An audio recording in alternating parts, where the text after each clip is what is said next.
దివానం లేకుండా బోర్ల పడ్డాడు.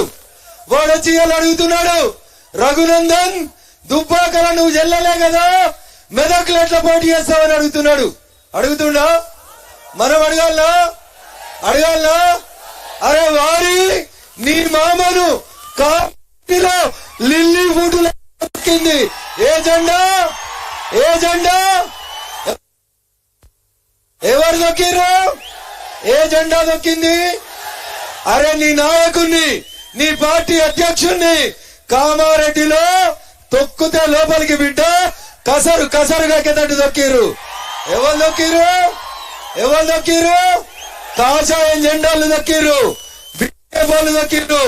వారి హరీష నీ మరుదల్ని నిజామాబాద్ లో దొక్కితే ఏడదలింది యాడా బీహార్ నేడికి పంపాలి హరీష్ ని. వెంకట్ ఏడికొతాడు మరి? ఇలా మెదక్ జనం ఆలోచించుకోవాలి. 10 ఏళ్లు ఎంపీకున్న ప్రభాకర్ రెడ్డి ఏం చేసిండు మెదక్ అంటే? హరీష్ రావు కారిడోర్ తీసుడు తప్ప ఈ జిల్లాకి ఏం చేయలేదు.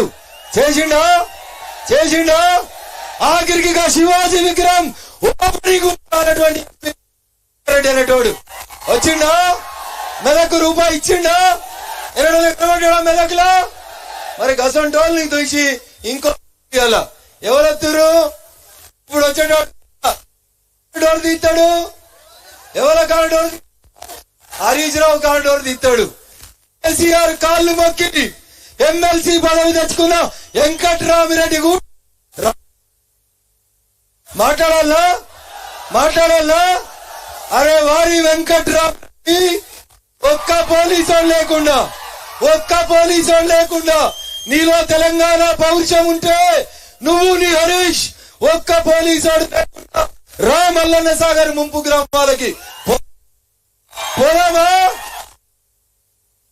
వస్తాడా? ప్రచార రథం పోతే కొట్టి వెంకట్రామిరెడ్డి దగ్గర అంటే ఎకరం 100 కోట్లు పెట్టి 10 ఎకరాలు కొన్నాడు. ఎన్ని ఎకరాలు? ఎంత? హరీష్ సూట్ కేసులు మోసి కాళ్ళు మొక్కి అరే మా మెదక్ జిల్లాలో రోషం ఉన్న పుట్టిరు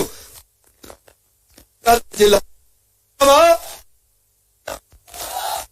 కాలేజీ ఈ గడ్డ మీద పుట్టి ఎవరన్నా ఈ గడ్డకు అన్యాయం చేస్తే ఈ గడ్డ మీదనే పాతరేయాలని చెప్పిండు.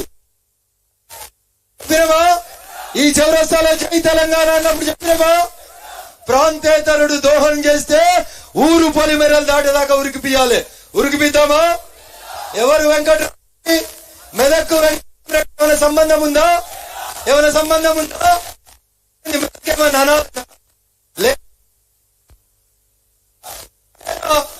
మరి ఎందుకు వెంకట్రామిరెడ్డి కోటేయాలో ఒకసారి ఆలోచించాలి. దయచేసి డబ్బులని నమ్ముకొని బీఆర్, కులాన్ని నమ్ముకొని కాంగ్రెస్, ఈ 2 తప్ప ఇంకొకటి వస్తలేవు. ఎందుకు వేయాలి కాంగ్రెస్ కి? 4000 పింఛన్ ఎందుకు వేయాలి? ఇచ్చిర్రా 4000. పెద్ద కొడుకు 2000 ఇస్తే చాలుతలేవు. నేను చిన్న కొడుకు ఉన్నా 4 ఇస్తా అన్నాడు. ఇచ్చిండా? 4000 వచ్చినాయా? 4 సారు జీతం ఎంత? 4 లక్షలు ఆయన తీసుకుంటాను. గరీబ్ వాళ్ళకి 4000 పింఛన్ ఇస్తున్నాడు. రాహుల్ గాంధీ 20 ఏళ్ళు ప్రధానమంత్రి. ఎన్నేళ్ళు? ఏడా కళ్ళ ఏడా? రాహుల్ గాంధీ అయితాడా?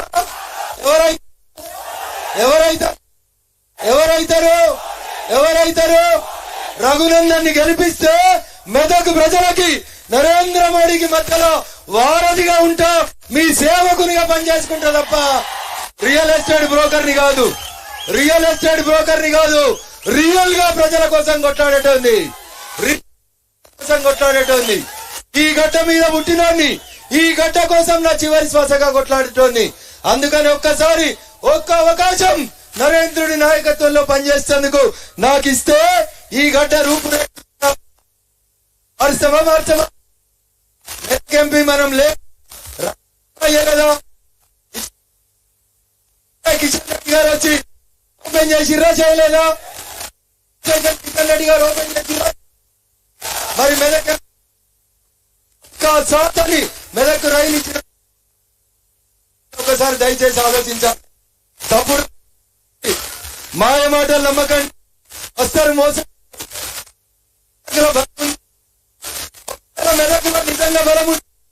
హరీష్ నువ్వు అడిగినావు కదా దుబ్బాకల జల్లని రఘునందన్ మెదకులో జల్తావా అని అడుగుతావు కదా. నీకు చేతనైతే హరీష్ నీ మామని రమ్మను, కామారెడ్డిలో జల్లని కేఎస్ఆర్ రమ్మను. ఎవరిని రమ్మందాం? ఎవరిని రమ్మందాం? ఏరేద్దాం అవేలి కనుపూర్లో పారేద్దాం. పారేద్దామా? హరీష్ నీకు నీ మీద నీ మామ మీద నమ్మికుంటే, తెలంగాణ ఉద్యమం మీద నీకు విశ్వాసం ఉంటే నేను అడుగుతున్నా ఛత్రపతి శివాజీ మహారాజ్ సాక్షిగా ఏమడుగుతున్నా? దుబ్బాకల జల్లని రఘునందన్ మెదకుల జల్లుతాడా చెల్లడా చూద్దాం. నీ మామని రమ్మను. ఎవరు రమ్మనాలే? నీ మామని రమ్మను. తోడగొట్టి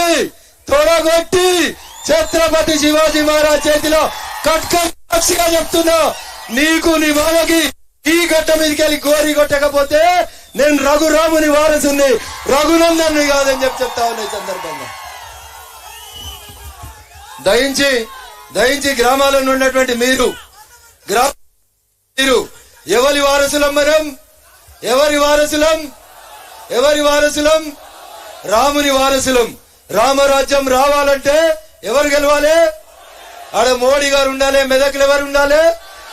మన బిడ్డ మనకు ముద్దు, అంతేనా?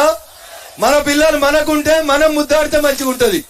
పోయి సికింద్రాబాద్ ఎంపీ గారినో కరీంనగర్ ఎంపీనో ముద్దాడితే మెదకోళ్ళకి ఏమైనా వస్తుందా? ఎంతైనా పక్కోడే కదా. మనోడు మనకు ఉండాలా వద్దా?